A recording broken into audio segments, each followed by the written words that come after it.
that knee over. Okay. Drop your shoulder just a little bit back one.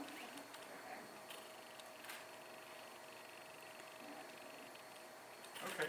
All right, now we're going to switch to our other look here on our next set. And I need to change my This is not channel. gonna interfere. You're right, actually, it probably will. Let's move to this side.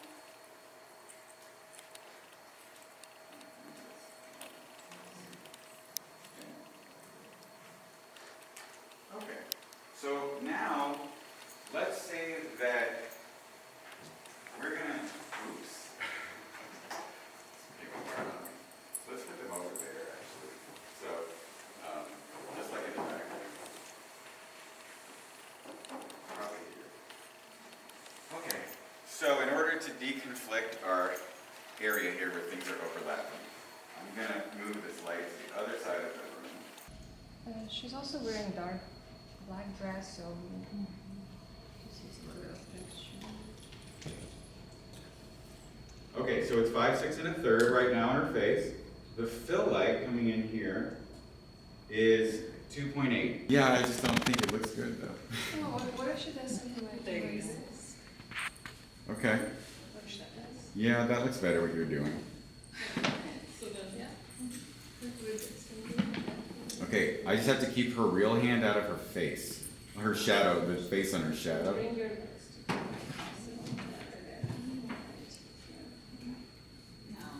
Okay, I'm ready. okay.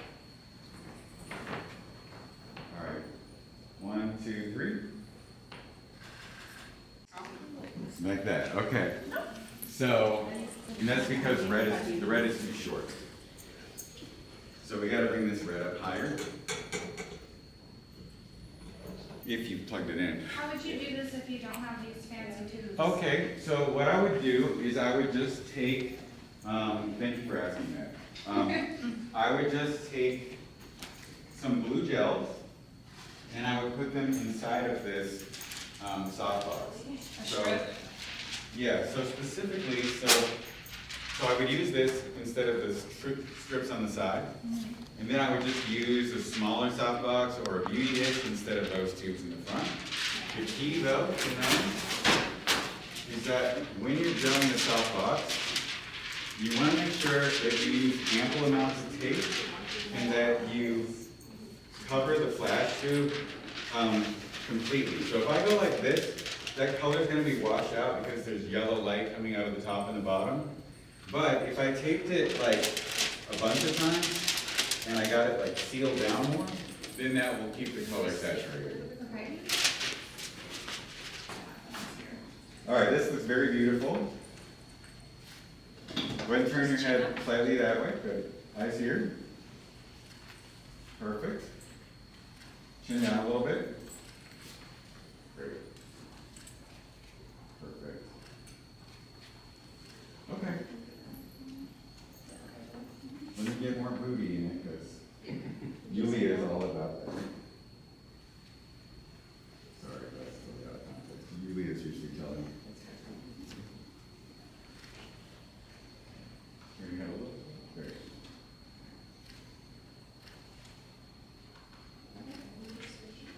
Okay. That's good.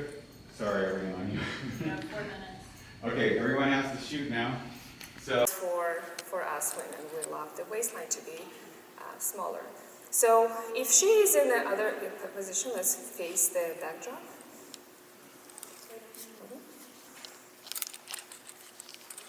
I do the same exact thing and it works perfectly for everyone. So instead of doing or positioning arm right there, I'm going to ask to bring her all the way and tuck it kind of behind her back.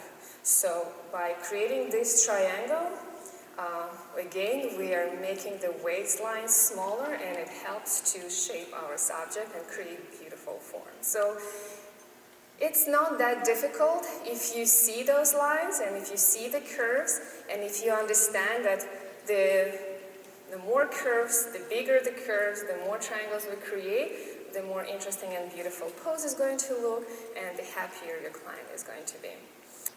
Posing shoulders. So what we have to avoid when posing shoulders is bringing shoulders up, and women will tend to do this pretty often. So we want to drop the shoulders to make sure that the lines of the neck is visible, the neck is elongated, because it's also a very important part of female's body, and we want to highlight and showcase neck as well. Bringing shoulders slightly forward for images like this one, if they're moody, dramatic, we want to accentuate the bones right here. So bringing them slightly forward would help as well. Not everyone can do that, again, depending on the body type you're working with. Posing feet, pointing toes, and I kind of briefly explained already, we just want to point toes for every single pose we're going for. When I did my session, I realized that because I'm not really happy about my feet, they're kind of bigger than what I wish them to be. When I point them, my foot looks larger. And I didn't like that. And I was constantly telling my clients, point your toes. But it works for them. Thank God they didn't have maybe my size feet.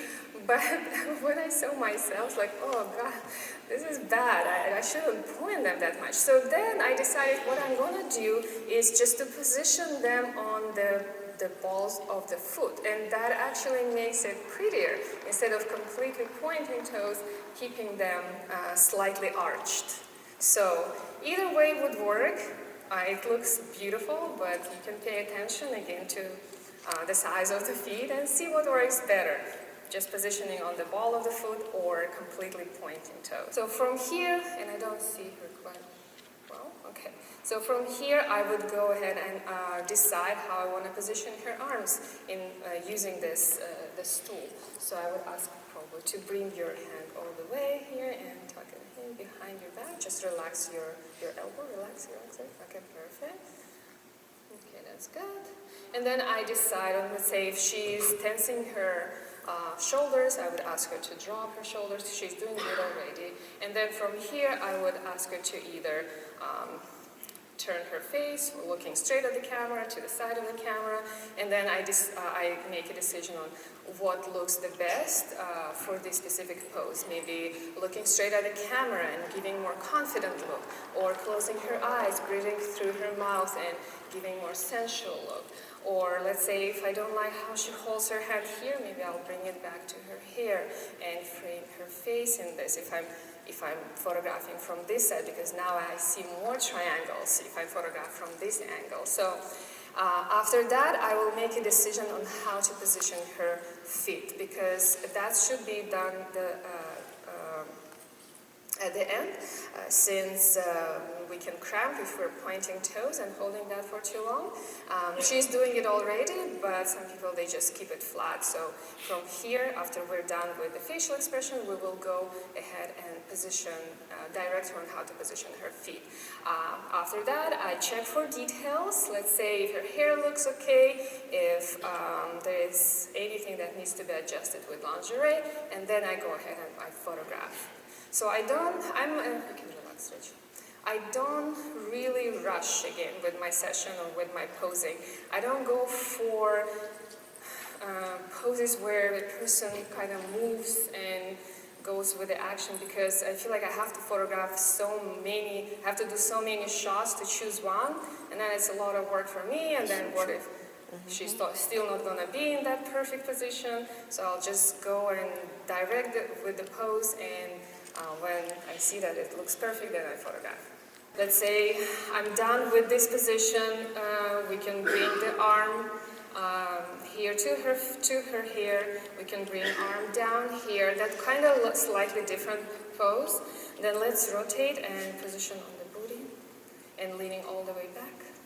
So that would be our second pose. And you can adjust the arms. I'm not posing her, just want to show you how you can position your subject. And then now move facing the backdrop. That's going to be another one. So how many do we have so far? 1, 2, 3. 3 poses already, and they look perfect. And now from here, we're going to kneel. So just on your knees, kind of like Let's do it kind of like this. Yeah, that's another way. That's perfect. Or she can be on her like elbows and kneeling a little bit more. That's beautiful. And now she can sit on this tube. Let's sit. Or let's sit on this one and bring your leg on this one. So that could be another pose using 2 tubes. And then she can sit completely on the tube. Let's sit like this with your leg one tucked in. And one is tucked in. Right there, yeah. And that would be another way. So, and we can continue moving her. So, as long as you understand that there is a ways of repositioning your subject in relation to where you're positioning her on, you can come up with hundreds of different poses. Let's say if we move our light completely facing her, just stay there with the light, so that would be. And we're going to move it towards her. We still have those highlights, but our highlights are thicker now, right? So again, if that's the style you're going for, go for it. We have less shadows, more highlights, she's more visible. If I move this light completely facing her, I will flatten all the lines that we were building. So it's still not exactly what I'm talking about, but let's say imagine if my light all the way here, then she would look flat. And we want to avoid that because we want to make them look curvy, and we want to accentuate and highlight all the curves that we just built with that beautiful pose. Make sense? Okay. If we move, if you can stand,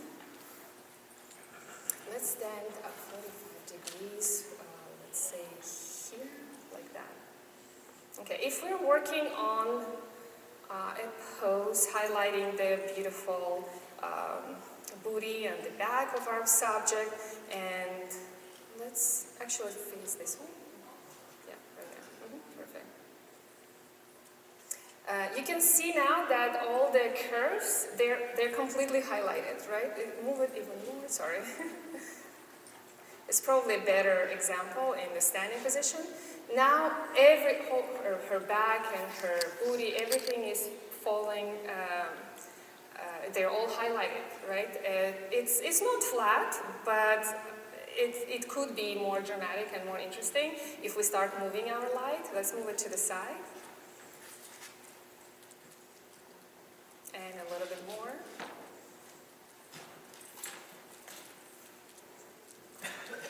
You can move it closer.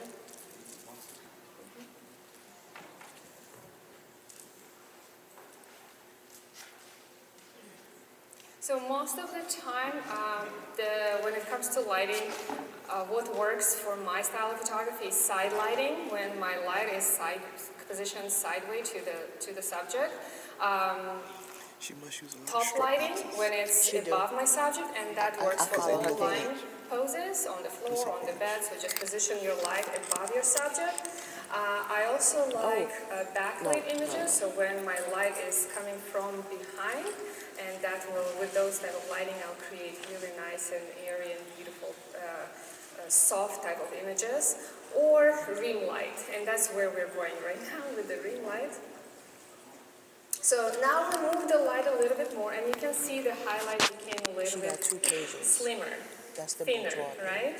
And she falls, most of her body falls in shadow, and we're only highlighting those beautiful curves. And that's how I achieve those moody, dramatic black and white images with positioning my light in a way that is completely away from my subject, maybe in this position, in a ring position, facing the camera.